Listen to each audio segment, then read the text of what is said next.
إله إلا الله محمد رسول الله. Assalamualaikum warahmatullahi wabarakatuh.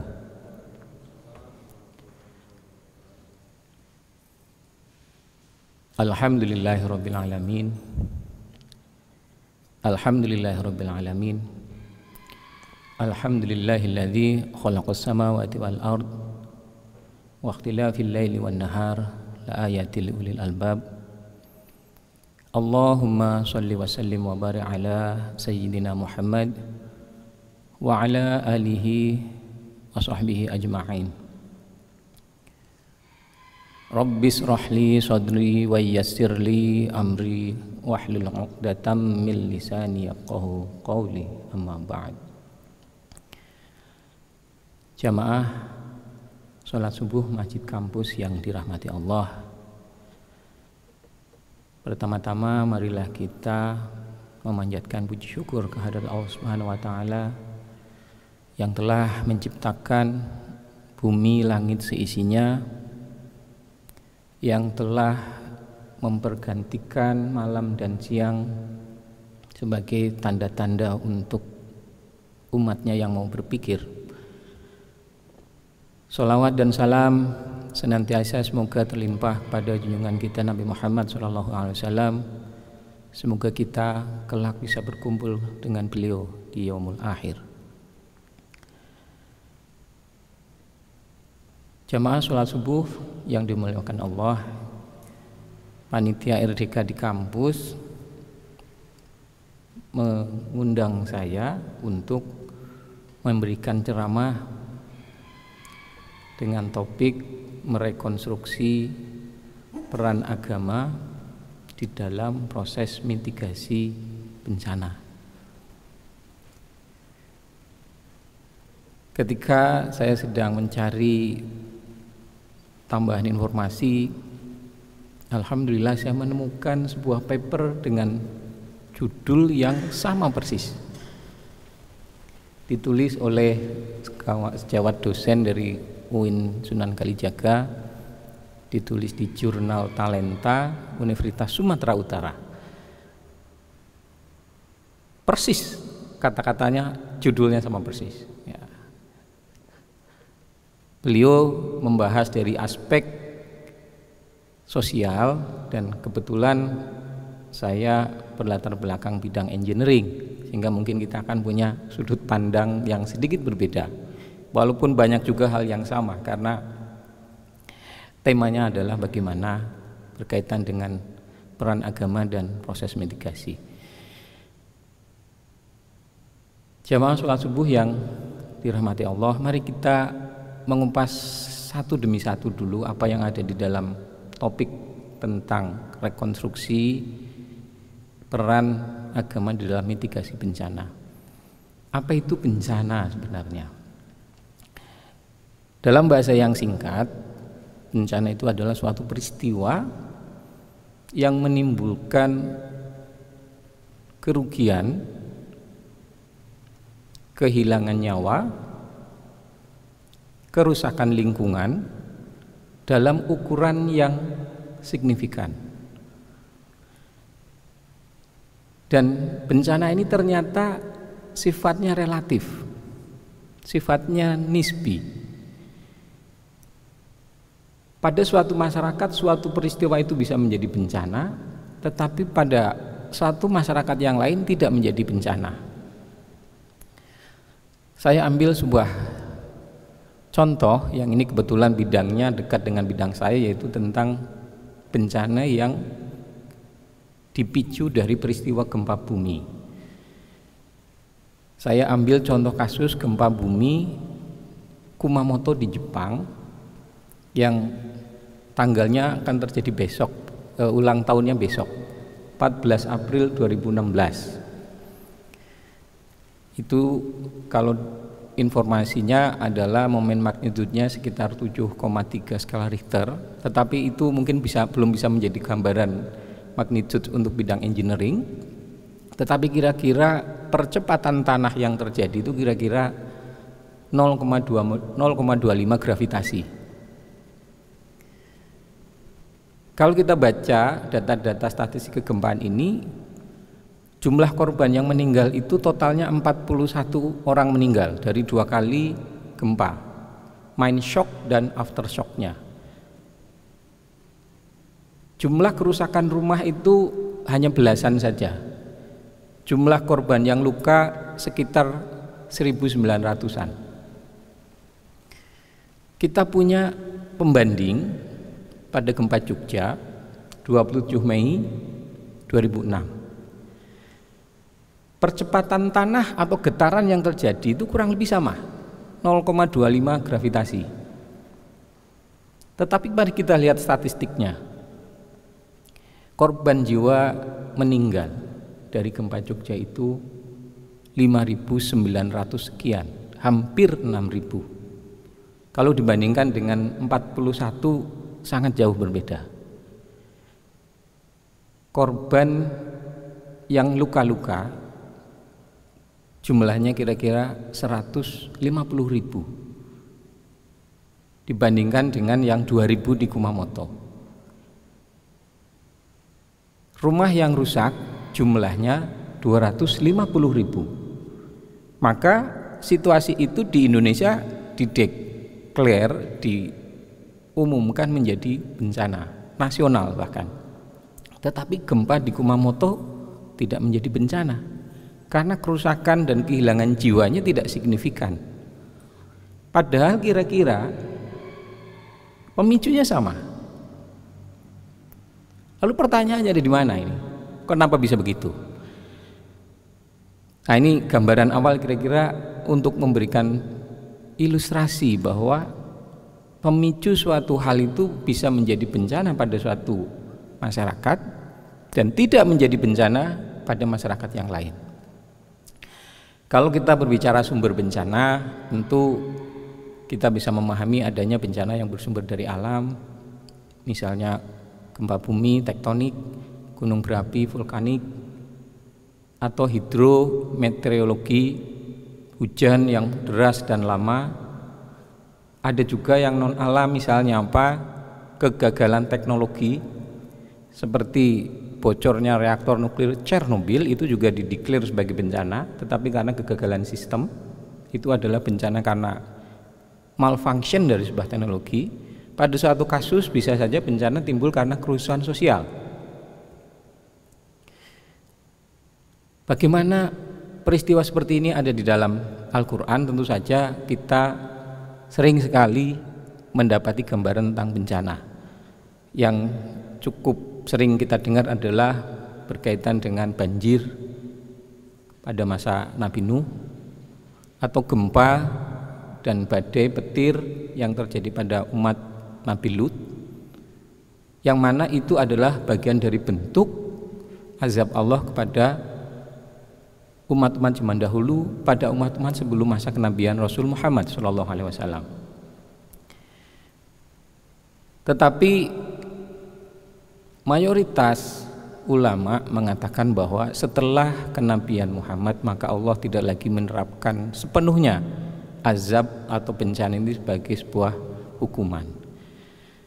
Kenapa bisa begitu? Karena Allah berfirman di dalam Quran surat Toha ayat 134, saya bacakan artinya, dan sekiranya kami binasakan mereka dengan suatu azab sebelum Al-Quran itu diturunkan, tentulah mereka berkata, ya Allah, mengapa tidak Engkau utus seorang Rasul kepada kami lalu kami mengikuti ayat-ayat Engkau sebelum kami menjadi hina dan rendah. Jamaah sholat subuh masjid kampus yang dirahmati Allah, mari kita masuk ke terminologi yang kedua, yaitu mitigasi. Mitigasi ini akarnya juga bukan berasal dari bahasa Indonesia, dari bahasa Inggris, mitigate, mitigation. Kalau kita coba pahami dalam kalimat dalam bahasa Indonesia yang cukup jelas adalah semua usaha untuk mereduksi, untuk mengurangi dampak buruk. Itu penjelasan dari mitigasi. Semua usaha baik yang bersifat fisik maupun non fisik yang bertujuan untuk mereduksi, mengurangi dampak buruk dari sebuah peristiwa itu disebut dengan mitigasi. Kalau kita tidak ingin rumah kita runtuh karena peristiwa gempa, ya mari kita perkuat. Itu adalah mitigasi. Kalau kita ingin murid-murid sekolah maupun mahasiswa tidak tertimpa sesuatu kepalanya, maka pada saat gempa, mari kita latih kalau ada gempa berlindunglah di bawah meja. Maka itu juga bagian dari mitigasi. Bisa bersifat fisik, bisa bersifat non fisik. Sayangnya, atau mungkin apa kalimatnya yang lebih cocok, bukan sayangnya ya, sampai saat ini proses mitigasi di Indonesia ini masih terasa sangat kurang. Mungkin kalau saya tanya kepada adik-adik mahasiswa yang ada di sini, pernahkah adik-adik melaksanakan evacuation drill, latihan berperilaku pada saat gempa? Mungkin jawabannya 99% belum pernah. Itu buktinya. Padahal kalau negara-negara yang sudah lebih mitigatif, yang lebih siap, itu menjadi agenda yang rutin, setidaknya setahun 2 kali, dan sudah diberitahu tanggal sekian, bulan sekian, jam sekian nanti akan diberi tanda.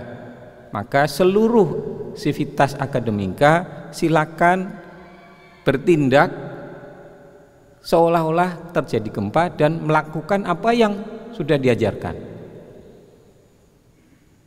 Itu contoh gambaran yang simpel, yang paling mudah kita, karena ya kita merasakan semua.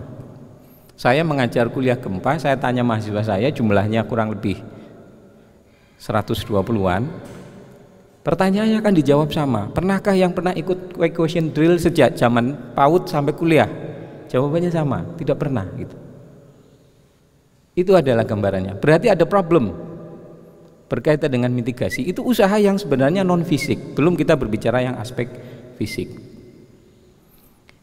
PR kita bersama. Nah, berkaitan dengan situasi ini, saya kira tema yang diberikan oleh panitia menjadi relevan, sebagaimana merekonstruksi peran agama di dalam proses mitigasi.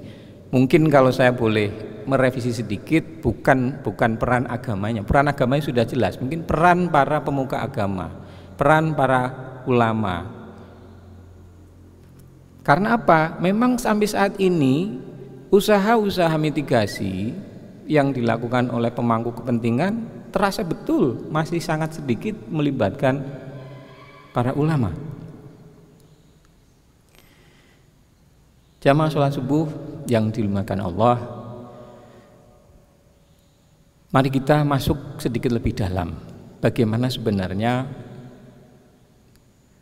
rekonstruksi atau positioning dari agama kita di dalam proses ini. Mungkin kita bisa mulai dari mencermati Quran surat Al-Maidah ayat yang ke-32. Saya bacakan potongannya. A'udzubillahi minasyaitonirrajim. Wa man ahyaha faka'annama ahyana sajami'a. Barang siapa memelihara seseorang, maka seakan-akan dia telah memelihara kehidupan semua manusia. Ini ada di Quran. Barang siapa memelihara kehidupan satu orang, seakan-akan dia memelihara kehidupan semua manusia.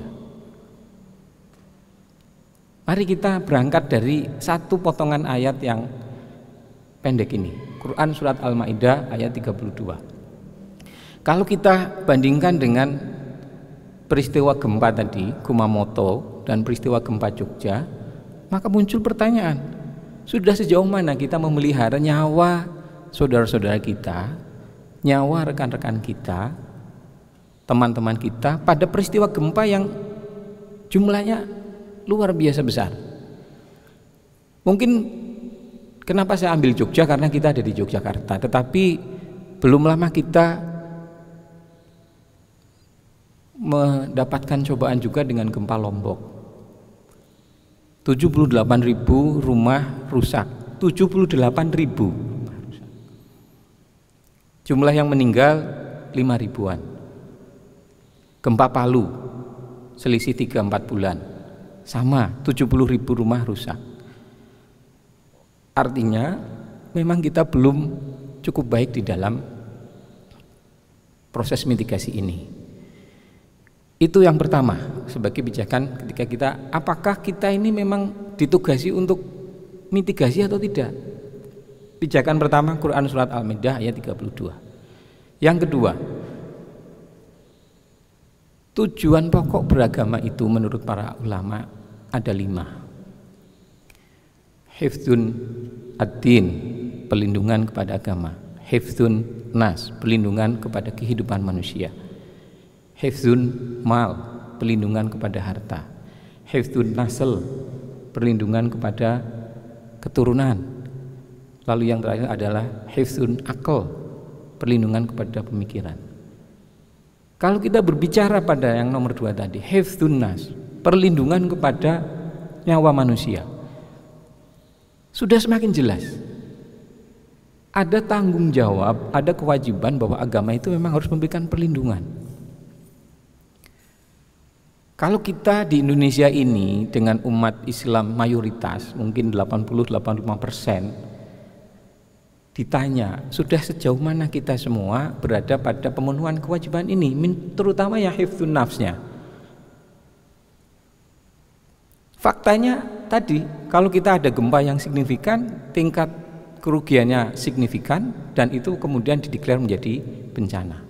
Sementara pada negara-negara yang sudah mitigatif, itu tidak menjadi bencana.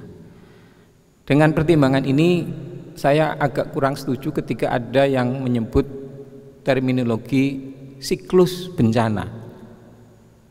Bencana itu tidak boleh dari siklus. Bencana itu harus direduksi sedemikian rupa dengan suatu proses mitigasi agar levelnya menjadi kecil dan tidak jadi bencana. Nah, ini adalah tanggung jawab kita semua karena kewajibannya sudah jelas. Ada di dalam Al-Quran, ada di dalam tugas pokok ajaran agama, melindungi nyawa manusia, hifdzun nas. Dan mari kita, kalau kita mengaku sebagai umat beragama Islam, kita punya kontribusi tanggung jawab untuk hal ini. Apa yang bisa kita lakukan dalam hal ini? Memang para pemangku kepentingan perlu melibatkan para ulama untuk menyebarkan prinsip ini. Di sisi lain memang harus dikurangi pemahaman yang mengatakan bahwa bencana itu adalah azab Allah. Saya tidak berani menyalahkan, tetapi saya percaya bahwa kalau pada masa umat sebelum Nabi baik, tapi kalau dalam saat ini itu adalah tantangan. Kalau disebut kemudian bencana itu adalah takdir yang tidak bisa kita hindari, berarti kita bertentangan dengan prinsip hifdzun nas tadi. Kita pasrah, kita menerima, ya sudah, ini sudah jatahnya kita, nggak bisa diperbaiki lagi situasinya karena Allah sudah berkehendak. Itu adalah pola yang harus kita perbaiki. Kalau polanya seperti itu, kita tidak bisa kemudian mengembangkan ilmu pengetahuan yang kemudian bisa mengurangi dampak bencana. Dalam hal ini adalah proses mitigasi. Kita bisa berkaca bahkan pada negara-negara yang sudah berhasil mengatasi persoalan bencana ini, maka penguasaan teknologi dan ilmu pengetahuannya maju. Karena berpijak bahwa bencana ini harus diatasi dengan ilmu dan teknologi, sumber daya yang ada di dalam diri manusia yang dijadikan berkah dari Allah, mengapa tidak dimanfaatkan? Maka mari, dalam hal ini mungkin usulan yang bisa kita sampaikan adalah semestinya para pemangku kepentingan menggandeng para ulama, para kiai, para ustadz, menyebarkan tentang pentingnya mitigasi ini. Kalau teknis mitigasinya banyak, tetapi tadi contoh yang gampang, berlatih berperilaku pada saat ada gempa misalnya, itu adalah bagian dari mitigasi. Demikian yang bisa kami sampaikan, kurang lebihnya mohon maaf, semoga bermanfaat bagi diri saya sendiri dan juga pada jamaah. Wabillahi taufik wal hidayah. Assalamualaikum warahmatullahi wabarakatuh. La ilaha illallah Muhammadun Rasulullah.